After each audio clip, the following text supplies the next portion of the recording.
रियाज शाहीन साहब। औज़ु बिल्लाहि मिनश शैतानिर रजीम, बिस्मिल्लाहिर रहमानिर रहीम। रब्बि इश्रह ली सदरी व यस्सिर ली अमरी वहलुल उक़दतम मिन लिसानी यफ़क़हू क़ौली। क़ालू सुब्हानका ला इल्म लना इल्ला मा अल्लमतना इन्नका अंतल अलीमुल हकीम। स्पीकर साहब, तासु कोम एजेंडा दा द आइन او د कम सराوان دی او تاسو کم 26 مای باندې شوې دي، خاص کر په کنټینر باندې چې کم کاس ما کتلو نو زه د دې مذمت کوم او دا زیاتې شوې دي. سپیکر صاحب، سره د دې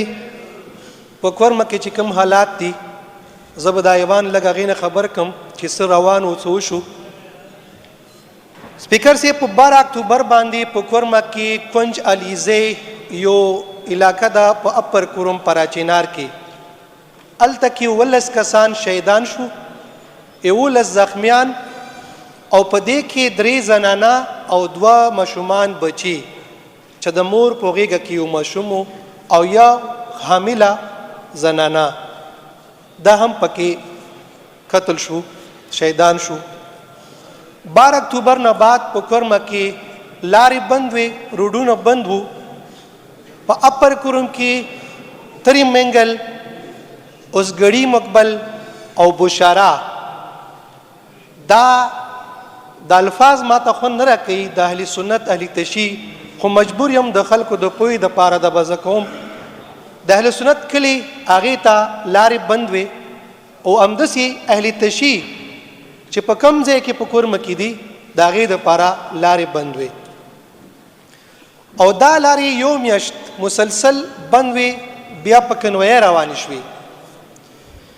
کنوې روان شوي او دی فلور باندې ما وخت نه کړی و د کمیټې د پاره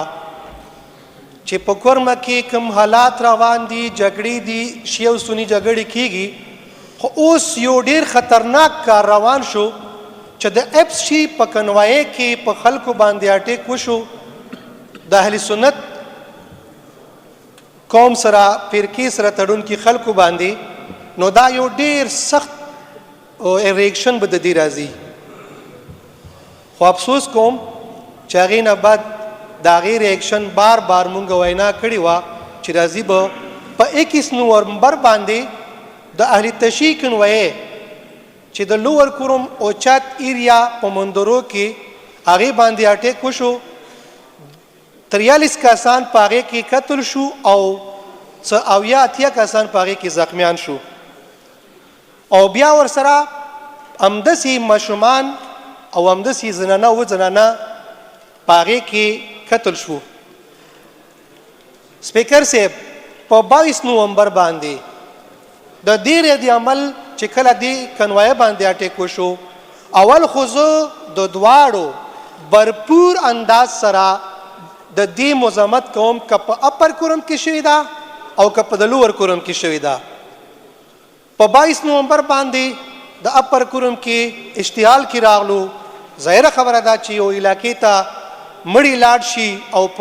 پر وژلي لاړ شي، بچي مړه وي، زنانه د چا مور وي د چا خور وي هغه مړه ورشي. هغوی په اشتعال کې راغلو، هلته کې د آرمي چیک پوسټونو ته اور ولګولو او بیا ورسره زمونږ د اهل سنت 9 کسان هلته کې گیر شو، هغه حلال کړی شو. دومره ظلم چې مونږ ماشومان هم پریدو، زنان هم نه پریدو، ځوانان هم نه پریدو. ځوانان خو هسې مري، خو نه علما کرام پریدو او نه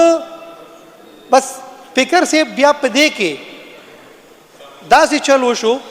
چې ما د اسمبلی پلور باندې مجبور یم څو ګروپ یاد کړي، تاسو ما زمانه کړی وم خو زه مجبور یم. زینبیون، فاطمیون، مهدی ملیشا اور حزب الله. سپیکر صاحب، دا زه د ایوان سره ما دلته حلف خسته دی. زه به هغه خبره کوم چې هغه نن هغه په تاریخ کې پراته وي او د هغې یو شی به ثابت کیږي. د آرمي چیک پوسټ ته اور واچولی شو او اور چې واچولی شو هغه کې پاکستان جنډه راکوزه شوه، هغې ته اور واچولی شو او د زینبیون جنډه په هغې باندې ولګولی شوه. ویډیوز موجود دي، هغه به یو شی ثابت کولی شم زه. هغې نه بر سپیکر صاحب د ورځې لور کروم ته خلک کم جلوس و مارچ شو لور کروم ته د لشکرکشۍ ما دی فلور باندې چې لشکرکشۍ کیږي 2000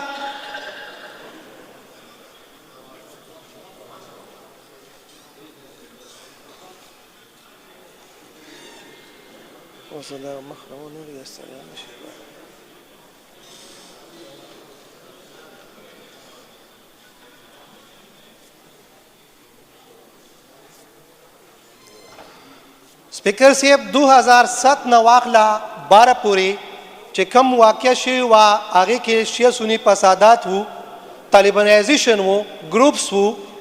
تنظیمونه وو په هغې کې چې کم کورونه وران شو کوم کلي وران شو کوم خلک مړه شو زخمیان شو هغه لانجې پاتې په هغې کې یو مري معاهده یو فیصله شوې وه تاسو مهرباني چې هغې باندې موږ دلته کې قرارداد پاس کړو هغه عملي نه شوه خو هغې نه بعد دوباره لشکرکشي وشوه د مازدیګر ماښام ټایم کې لور کروم ته خلک راغلو تالو کونج یو کلی دی چې هغې کې 150 کورونو باندې مشتمل او بیا په دویم ورځ باندې بدشاکوټ چې هغې 180 کورونو باندې مشتمل او بیا دې سیټ ته بګن بازار چې 460 دکانونه وو او 1500 نه زیات کورونه په دې ایریا کې بازار کې موجود وو دې باندې لشکرکشي وشوه او لشکرکشي کې دا علاقې وسوځېدې جلاو ګراو وشو خلک شهیدان شو مړه شو په دې کې سپیکر صاحب نن ورځې پورې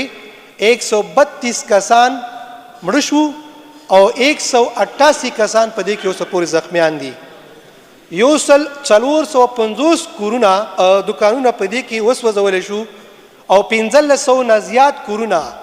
او تقریبا 10,000 نه واخله 16,000 خلک بېکوره شو سپیکر صاحب اوس تاسو دې نه ما خبر کړی 10 ورځې مسلسل په دې کې وو اوس په دې کې سیز فایر شوی دی سیز فایر معنا دا سپیکر صاحب د بل جنگ تیاری ما مخکې وړاندې ویلي دي چې په کورمه کې کله هم جنگ کیږي چې جنگ نه بعد بیا سیز فایر وشي هغه د بل جنگ تیاری شي خو افسوس کوم سپیکر صاحب چې دې فلور باندې زه بار بار دا غوښتنه کوم دا ډیمانډ کوم چې کمیټي جوړه شي او سی ایم صاحب نه سپیکر صاحب تاسو نه بار بار ما غوښتنه کړې ده چې کمیټي جوړه شي سپیکر صاحب 12 اکتوبر نه بعد ما غوښتنه کړې وه آیا که هغې باندې ایکشن شوی وی زما دا 450 دکانونه او 1500 کورونه او دغه 14,000 خلک به دا ولې بېکوره کېدو ډېر افسوس سره وایم چې دا حکومت وفاقي حکومت زما د ریاستي ادارې چې هغه ریاست کې کار کوي ټولې ناکامې دي او فیل دي په کورمه کې سپیکر صاحب زه بار بار وایم چې غټ تنظیمونه دي 3 ډیویژن دي سنټرل کوروم لوور کوروم اپر کوروم چې په لوور کوروم کې اپریشن کیږي په سنټرل کوروم کې اپریشن کیږي د طالب خلاف اپریشن کیږي د زینبیون د فاطمیون د مهدی ملیشا د حزب الله په خلاف ولې اپریشن نه کیږي زه دا ریاست په دې ناکام بولم آرمي چیک پوسټونو ته اور لګیږي او دلته کې ټوله ګیله د آرمي نه کیږي دا څنګه آرمي ده دا څنګه ادارې دي چې هغه په کاڼو باندې ولي د هغې چیک پوسټونو ته اور لګولی شي د هغې په زور باندې هغې نه کسان را خلاصوي چې هغې کې مشهود علي د زینبیون کمانډر و په زور ویډیو موجوده ده په زور یې ونه خلاص کړو او بیا د آرمي په چیک پوسټ باندې د یو ملا سر کیدوي او مونږه بیا د یو بل کورونو نه پښتو کې یو متل دی چې دونه اواز کوي ښځه خو یې نه دی بوتلی که نه مونږه سپیکر صاحب یو بل نه ښځې بوځو اهل تشیع سنیانو ښځې بوتلي دي او د اهل سنت د اهل تشیع ښځې بوتلي دي اخر دا کمې معاشرې کې مونږ پراته یو زه سپیکر صاحب سوال کوم محنت کوم دوباره دا جولې دغې اسامبلې ته نسم او دا زمونږ د اپوزیشن کم د پارټو مشران دي که څوک هم دي څونه پارټۍ دي خدای ته وګورئ زما د کور مې اپریشن وکړئ او ما مري معاهده عملي کړئ دا توبهیې نه ما نور بچ کړئ غرق شو تباه شو برباد شو دا زما سوال دی نوره بس وایند اپ کوم او شکریا د کوم خو ډیر زیات ناکام شوي دا ادارې او ستا صوبایي حکومت دا ادارې او دا وفاق او دا اپوزیشن کې چې ما سره ناست ملګري دي د په وفاق کې حکومت دی دا هم ناکام دي ټول ناکام دي نور مونږ برباد نه کې دا مې سوال دی او دا مې زاری ده Honorable Minister,